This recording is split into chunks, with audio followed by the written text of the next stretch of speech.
huwag nating aksayahin, huwag nating sayangin ang oras at panahon habang tayo ay malakas pa. And we are still alive. Nabubuhay tayo hanggang ngayon. Amen. So, alam natin mga kapatid, na we are a stranger sa mundo. Amen? We are a stranger here. Kasi, our destiny in heaven. Naniwala ba kayo? Amen! Naniwala ba kayo? Amen. Praise the Lord.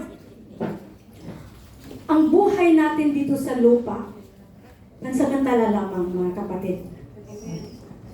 Lahat tayo ay pumanaw. Pumanaw. Amen.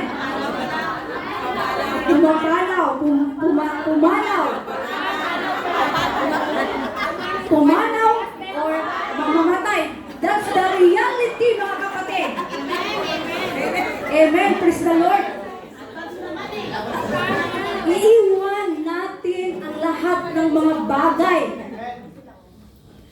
Kung ano man ang meron ka ngayon, hindi po yan madadala. Hindi po yan madadala mga kapatid. So, yun na. There is a lot of religion. Any kind of religious. Amen. Na umaasa, naniwala, at ito ay inasam-asam kagaya sa atin. Umaasa tayo at naniwala sa lahat. In the last day, pumanaw na tayo. Amen. Anong pagkasabi nun? Pumanaw. Sorry.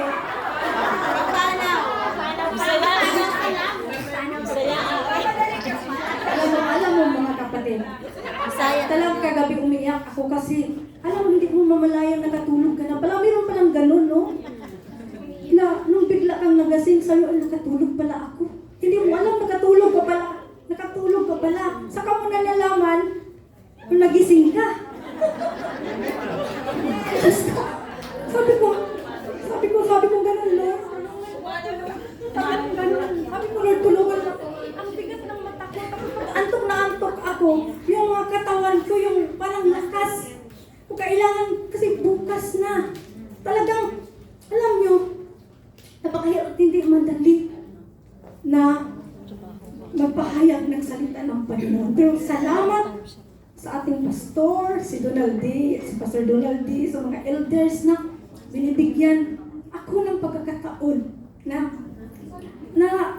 nagpapahayag ng salita ng Panginoon.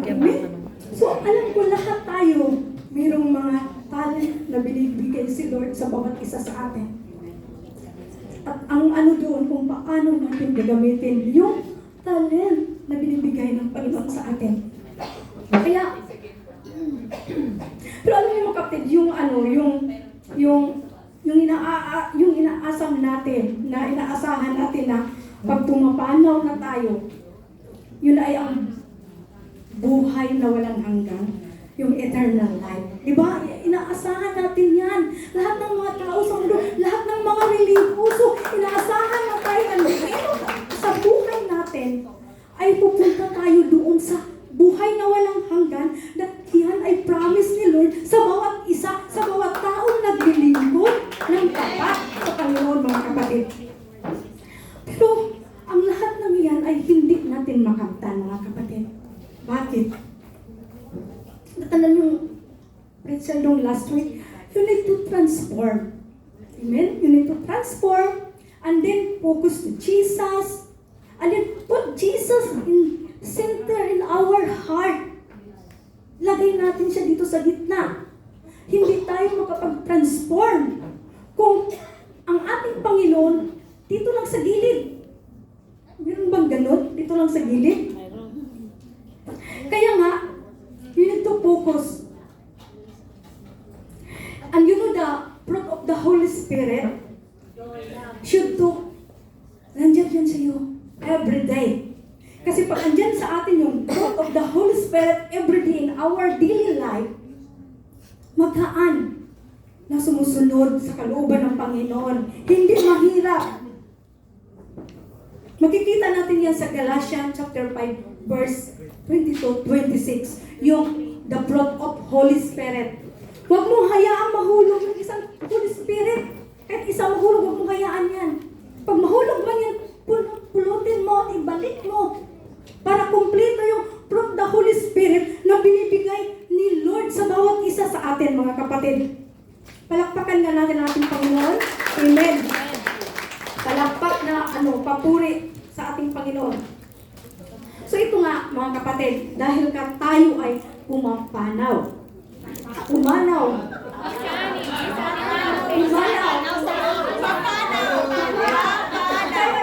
Papanaw.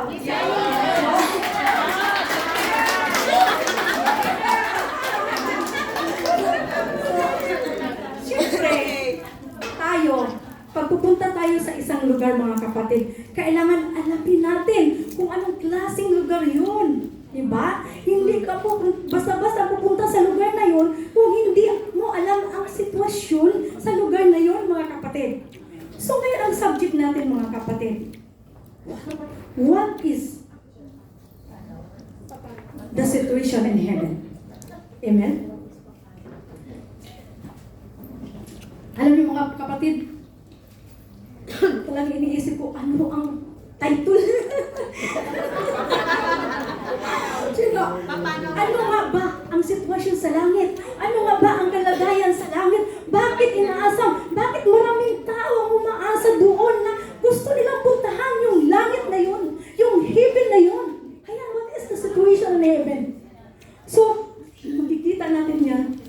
Babasa yung yung text natin sa Luke chapter 20 verse 35-36. Pwede tayong tumayo, mga kapatid. Basahin natin ang sabay-sabay. Amen? Sabi ito, but the men and women who are worthy to rise from death and live in the age to come will not marry. They will be like angels and cannot die. They are like children of God because they are risen from the dead. Amen. Hallelujah, Lord God. Tunay nga na ang salita mo ay buhay. Tunay nga na ikaw ay Diyos magpakailanman. Lord, sa araw na ito, Lord, ikaw ay magsalita sa harapan namin, Panginoon. Ikaw ay kumikilos sa bawat isa, Panginoon. Hipuin mo ang bawat puso ng iyong mga anak, Panginoon. Speak to us, Lord Jesus.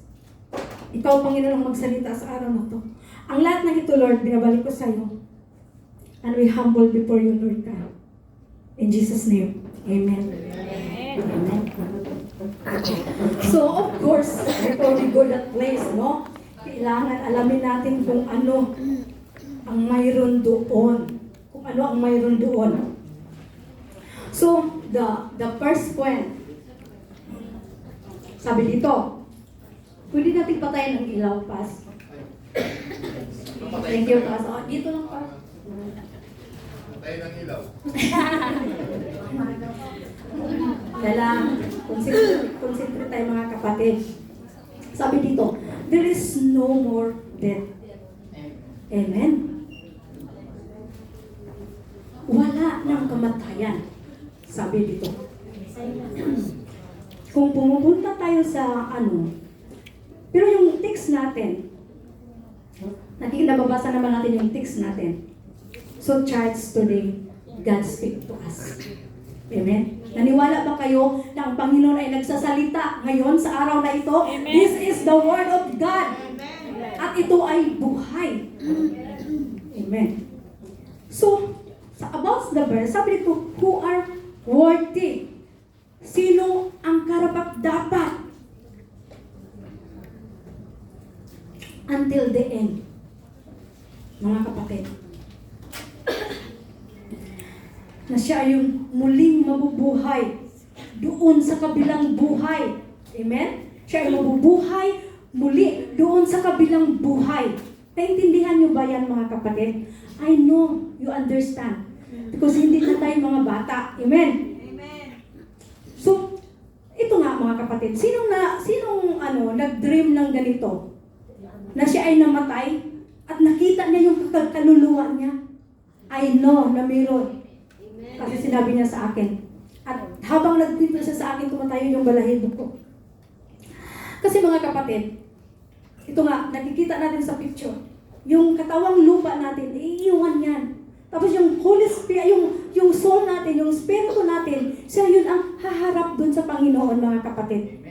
Amen? Siya yung haharap. So yung tingnan mo yung katawan natin, wala. Kahit tadyakan ka pa dyan, katambakan ka pa ng maraming bagay, hindi mo na yan alam, mga kapatid. Kasi wala na. Bumabalik na yung katawan mong lupa, doon sa lupa. Praise God. Hallelujah, Lord God. So, when we die, kailangan mga kapatid, until we die, kailangan magsiserve tayo sa Panginoon. Patuloy na magpakumbaba. You need to humble yourself sa lahat ng oras, sa lahat ng araw. Kasi ang nakikita natin ng Panginoon, nagpakumbaba siya, di ba? Sa kabila ng kanyang kabanalan, sa kanyang kadakilaan, naging tao siya dahil sa pagmamahal sa atin. Bakit?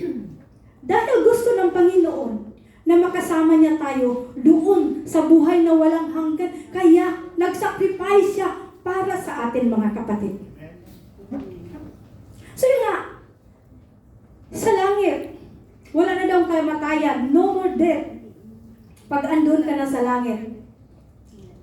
So, kapag makapunta na tayo sa langit, yung eternal forever, eternal life, mga kapatid, never na tayo makaranas ng kamatayan. Bawat isang andoon na. Bakit gusto lang? Bawat isa sa atin na nandoon na. Di ba pumanaw? Pumanaw ka na. Paano yun? Pumanaw ka na. Tapos meron pang kabilang buhay. Ngayon yung haharapin natin. So, yun ay wala nang kamatayan pag andun ka na sa langit. Dapat nating maintindihan yan, mga kapatid. Akala mo ka, mamatay ka na, wala na. Wala na, patay ka na eh. No, meron. Merong eternal life. Mga kapatid. So, yan ang pangako ng Diyos. That's the promise of Jesus. Sa lahat, sa atin, sa lahat ng tao. Hindi lang sa lahat ng tao na naglilingkod ng may katapatan sa Diyos habang andito sa mundo. Habang andito sa mundo. Kailangan maglingkod tayo ng katapatan.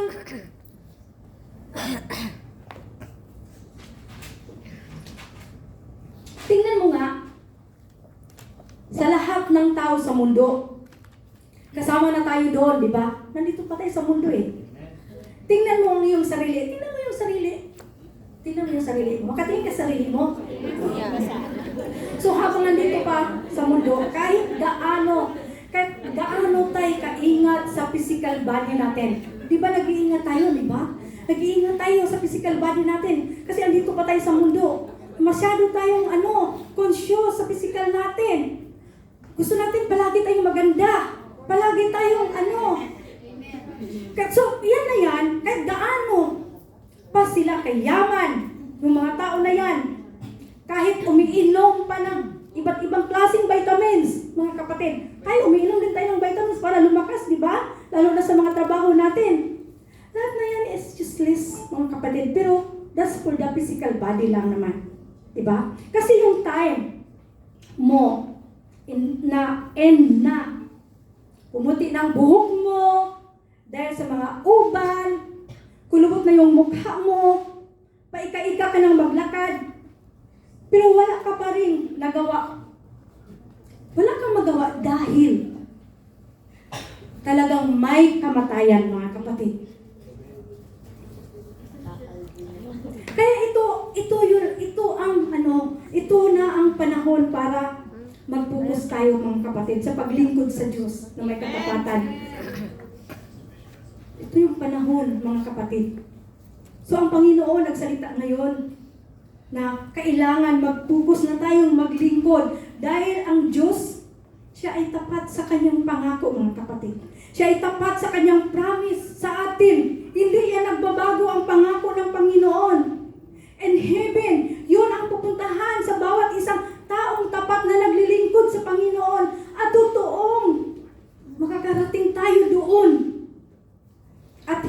tayo makaranas ng kamatayan, mga kapatid. Amen. Hindi na tayo makaranas ng kamatayan. Yan ang pangako ng Panginoon. Ano ang sabi sa text natin sa Luke chapter 20 verse 35-36? But the men and women who are worthy to rise from death and live in the age to come will be like the angels and cannot die, and they are children of God. Praise God, hallelujah. Napakaganda ng pangako ng Panginoon, mga kapatid. Until sa the end sa life mo, na ikaw ay naglilingkod sa Panginoon. Maging isang, kagaya na tayo sa isang angel doon sa langit, at tawagin na tayong anak ng Panginoon, mga kapatid. Yun ang pinakamasarap na dapat natin mithiin, dapat natin kamtan yung pangako ng Panginoon na yan, mga kapatid. So, we are so blessed, mga kapatid. Napakapalad natin dahil totoo, kilala natin ang ating Panginoon. Kasi kung hindi natin siya nakilala, why we are here? Why you need to come here? Kung hindi natin siya totoong nakilala. Kaya tayo narito. Because, you know, the truth about Jesus, He is the one. Nothing else. Napaka-importante ang kalooban ng Diyos dahil mapabilang tayo doon sa tirahan ng Panginoon. Makatira tayo. Noon tayo maninirahan sa tirahan ng Panginoon, mga kapatid. At doon nga, hindi na sila makaranas ng kamatayan. So, ang bawat isang taong muling nabubuhay pagkatapos na siyang mamatay.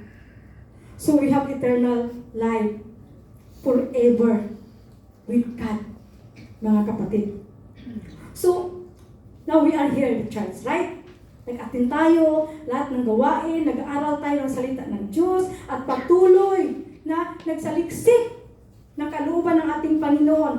Nag-base tayo sa Word of God, sa Bible, at hindi salita ng tao ang ating pinapahayag. Hindi haka-haka. Ito ay salita ng Panginoon para hindi tayo maliligaw, mga kapatid.